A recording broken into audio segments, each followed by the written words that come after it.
So mid-season dropped, we got a bunch of weapon balancing changes. They don't necessarily match the patch notes, but we'll go ahead and go over some of the changes for the close range meta. So you kind of have an idea of what to use in your current loadout. Luckily, not much changed. We did get a new SMG, which kind of shakes into the meta. We got a slight nerf to the AK, which wasn't game breaking, so it's still super good, as we'll talk about. And as always, this link to this spreadsheet, if you want to go ahead and see the various TTKs, will be in the description. So we added quite a bit of guns, and we can see right here, any of the ones highlighted in yellow are ones that received changes. That's either a buff or a nerf or some kind of modification. Even though they primarily focused on buffs when it comes to these guns, they didn't really touch the other guns. And something like the Saug, where it got sped up on the weapon swap speed, I didn't really factor into this because we're mainly focusing on damage values, TTK, damage per mag, downs per mag, and those types of things. So even though those did get changed and did get buffed, they're not going to impact these numbers that we have here. Near the top, still with the 552 TTK, even though it did kind of change its damage values a little bit, the reality is it still didn't impact the effective shots to kill. It could be slightly slower, it could be faster, but the high probability of still getting a very similar TTK, which is kind of what we have here. We also have the Ladra, which is a brand new SMG, got added in. Pretty solid option overall. I think it's definitely competitive with the other meta options. It has an insanely fast fire rate, and it has a decent amount of ammo. So it just kind of depends on how you want to work it. I believe it's a 55 and a 65, but generally for Warzone, we can kind of get away with the smaller one because of the impact on the sprint to fire time. PPSH still in the mix. It doesn't seem like a lot of people gravitate towards that one, even though it kills relatively quickly. Nail gun was cool, but it's more of a gimmicky gun with only 15 rounds. KSV, still kind of a tried and true reliable if you want to mix it up. WSP9, its TTK really didn't change. They did rework it a little bit, so it's going to be more consistently the 600 millisecond. And they dropped the last damage drop off. So where it would have initially had like a much weaker, they got rid of that, so it's improved. Grekhova with the rapid fire, it's kind of a wonky build. That's great for 8 attachment loadouts. If you just want one 8 attachment gun and a pretty viable competitive Grekhova as your secondary, get a kill, steal someone's AK or steal someone's Ladra or their Kompakt. You're not really gonna stick with the Grekhova for the extent of the match because the damage drop off, there's a lot of variables, even though it is a fun gimmicky gun. And then the HRM did get a significant buff. It didn't like end up being as good as the patch notes portrayed it initially. That's why we wait until the day of so we can actually get the actual numbers, go to the firing range, test each individual thing, get the damage range, and it kills quicker.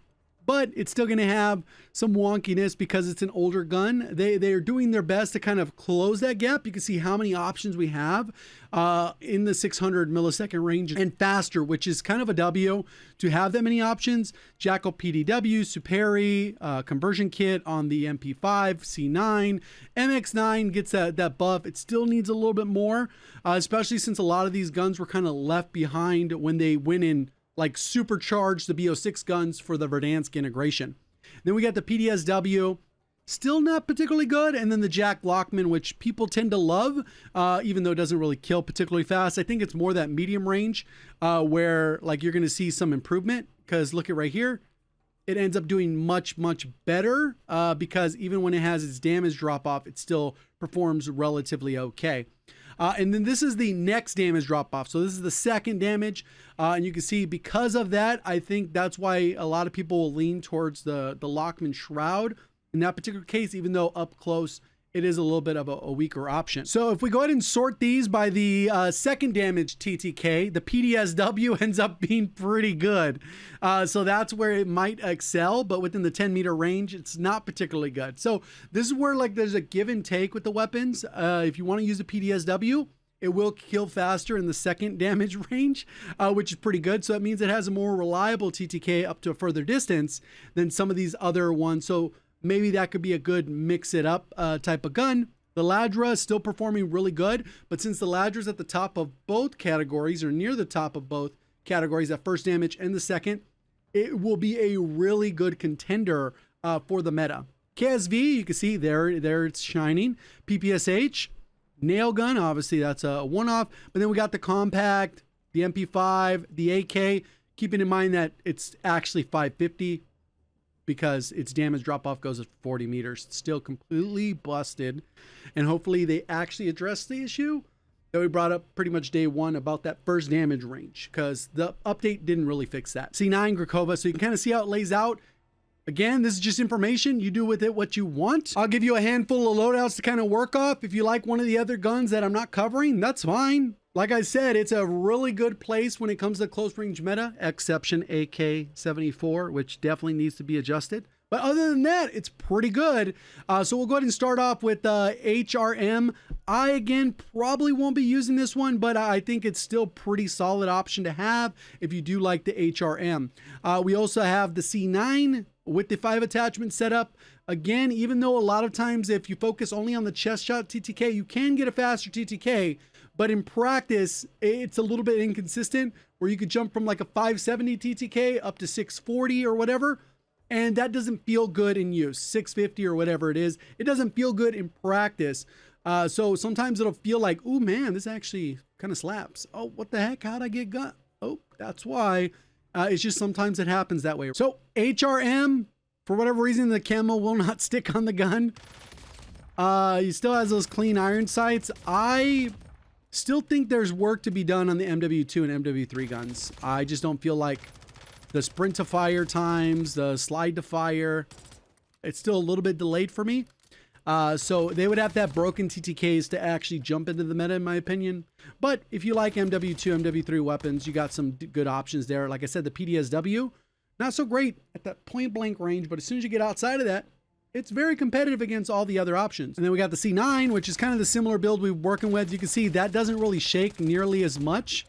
And it's going to have better mobility and the inconsistent TTK. But if you like the gun just because you have preference towards it, pretty solid option. I think there's still things that people will figure out in the next few days, but this will give you a good sample, kind of where things are at, what you should be using, and at least get you started. A lot of these, they haven't changed, so it's not like you have to go to your way to level anything other than maybe the Ladra, but that's a brand new weapon. You got to gain a ton of XP to unlock it, and then once you do, it has 38 levels. So that's kind of how that part works. So we got KSV, Grekhova. Again, this one looks weird, behaves weird. I think it's more of a keyboard and mouse gun because of the way the aim works with it. And then they got the KSV, which is kind of like just a reliable jack of all trades, but again, not game breaking. So here the Grekhova, you can see this is aim down sight. This is hip fire, aim down sight. So it looked like I'm hip firing. I guess not in the hip fire because I'm aiming. Still a wonky gun. Like I said, it'll give you the mobility probably more than a regular gun, and it's kind of wonky to use. Not my preference, but have fun with it.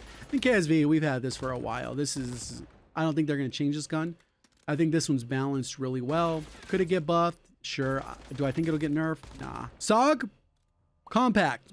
Both pretty solid guns. The Saug did get slight weapon swap speed buff. I was already mainly using the Saug or the AK-74. Those were like my main two go-tos. I think the Ladra might be like a competitor now, and I'll experiment with that for my sub. And you can kind of you got a lot of options. Kompakt, pretty good. Fast fire rate, bleeds through bullets, can be a little bit wonky on that end, but overall, pretty solid weapon. So, Saug, I just like it. Kills decently quick, all that good stuff. It can, I think, even kill faster if you get like 2 headshots or something. I don't recall off memory, but it behaves pretty good in practice, which I tend to like. Something that's really consistent, reliable. You know what you're going to get out of it. And then the Kompakt, a little bit harder to hit the targets, at least for me. If you're better than me, which I'm sure a bunch of you are, you're going to be able to hit targets a little bit better. But that's just kind of how it goes. This is my preference for that gun. And then it brings us to the new AK-74 meta and the Ladra. AK, like I said, it still really needs to be nerfed in the right way. I think it's still an amazing sniper support. I would probably put an optic on for sniper support, but that's kind of this is the build I would go with. I do like optics a little bit better in general. I know not everyone does for their close range options, but I do prefer, especially if somebody kind of like slides and moves on you, it can get a little bit hard to track when they drop below the gun. It gets a little bit wonky, especially when it's lined up with the dot, but overall, pretty good. And then the Ladra, Super fast fire rate, like the Kompakt. 55 might not even be enough bullets for you. It might be. Shoots pretty straight, doesn't really have a ton of issues, but you might take the penalty just because you feel like you want more ammo, because look, that was 30 bullets just to down the target that's stationary, and that's kind of how it goes. So that's the Ladra. Thank you for watching. As always, have a great day.